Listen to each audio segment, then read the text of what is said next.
안녕하십니까. 오직 눈성형 하나만 20년간 연구하고 시술하는 이희문 성형외과 원장 이희문입니다. 오늘도 이희문 성형외과 TV는 그 어디서도 볼 수 없는 다양한 눈 사례들을 재밌고 쉽게 풀어드리는 수준 높은 설명을 드리도록 노력을 하고 있습니다. 자, 너무 자자찬인데요. 지금 이렇게 돼서 오시는 분들이 많습니다. 요즘에도. 그러면 이런 눈이 어떤 눈입니까? 일단은 이렇게 돼서 만약에 저를 오셨다 그러면 여러분들이 보시기도 부자연스럽죠? 눈이 부자연스럽다, 두껍다, 소세지 같다, 그 정도 얘기를 하십니다. 아니면 하나 더 있다면 인상이 나빠졌다. 자, 이런 눈에 관해 본인이 느끼는 감정을 얘기하는 것인데요. 저는 중요한 것은 성형외과 전문가라면 과연 무엇이 문제인지 정확히 진단하는 것이 중요합니다. 제가 진단 한번 해볼까요? 보시면은 자, 눈 내안각 자체가 좁습니다. 위에 있는 누군가 아래 누군가 붙었죠. 이 내안각이 좁아졌고요. 그리고 속눈썹이 뒤집어지면서 눈이 이렇게 둥글게 펼쳐있을 때 이렇게 짜부러들면서 뒤집어진 겁니다. 좀 이해가 가실지 모르겠는데 이렇게 둥근 눈이 짜부러들면서 뒤집어진 겁니다. 그러면 이런 양상이 됩니다. 그럼 이런 양상은 어떠냐면 앞쪽부터 두껍습니다. 내안각이 뾰족하고요. 눈이 졸려 보이고 두꺼우면서 속눈썹이 뒤집어져 있고 잘 보면 이쪽으로도 기울어지고 이쪽으로 기울어져 있습니다. 근데 이런 분이 비슷한 분들이 많이 오시는데 저는 그래서 이거를 우리가 왜 다운 증후군이라고 들어보셨을 겁니다. 몽골이즘이라고 하고요. 다운 증후군 환자는 여러 가지 뭐 코가 낮다든가 몽고주름이 있고 그 다음에 좀 지능저하라든가 혀가 크고 그런 여러 가지 증상을 가진 분들이 많단 말이에요. 처음에는 몰랐죠. 증후군이라고 이름을 붙입니다. 저도 이거를 쌍꺼풀 수술 증후군 뭐 이렇게 이름을 붙여볼까 생각을 해봤는데요.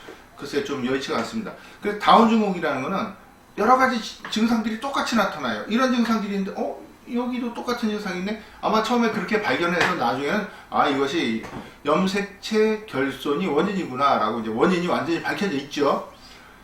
그러면 쌍꺼풀 재수술을 받으러 이렇게 돼서 오시는 분들은 그러면 쌍꺼풀 재수술 증후군이다 이렇게 이름을 붙인다 한다면 원인이 무엇입니까? 원인을 비교적 간단하게 정리할 수 있어야지 이런 것이죠. 예를 들어서 어떤 분은 속눈썹은 뒤집어지고 라인은 얇은데 어떤 분은 속눈썹은 안 뒤집어지는데 라인은 두껍고 뭐 이런 게 아니고 일률적인 공통적인 증상이 나타나기 때문에 말씀을 드리는 것인데요. 자 보시면 눈 안쪽에 눈뜨는 근막이 이렇게 있습니다. 커튼처럼 들여져 있는데요. 올라갔다 내려갔다 하면서 떴다 감았다 눈을 하게 되는 것입니다. 왜 근육이라고 안 하고 근막이라고 하냐면 근육은 저 뒤에 넘어가 있고 이런 정말 커튼 같은 하얀 얇은 근막으로 연결이 되어 있습니다. 상당히 탄탄합니다. 우리가 왜 제가 소고기를 좋아하는데요. 사태살이나 그런 거 보면 하얀 근막이 있지 않습니까? 그런 근막으로 되어 있습니다. 그런데 이것이 끌려 올라갔다 내려갔다 해야 되는데 문제는 이 둥근 아치를 유지하기 위해서는 앞쪽 뒤쪽도 잘 연결이 되어 있어야 하는데 다 떨어진 것입니다. 근데 만약에 양쪽이 더 떨어지면 더 삼각형으로 꺾이겠죠? 그래서 이분 같은 경우는 지금 전부 다 떨어진 겁니다. 왜냐면 안쪽이 기울었고요. 바깥쪽도 기울었고요. 가운데도 안 떠집니다. 그래서 이렇게 처지는 것입니다. 눈을 뜨면은 이렇게 떠지는 것이 아니고 이렇게 쪼그라드는 것이죠. 즉, 눈 뜨는 근막 손상으로 인한 쌍꺼풀 재수술 증후군이 나타나서 결국 그 증상으로는 공통적으로 두껍고 뒤집어지고 졸려 보이고 좁아지고 내안각이 좁다. 이렇게 간단하게 설명을 드릴 수가 있겠는데요.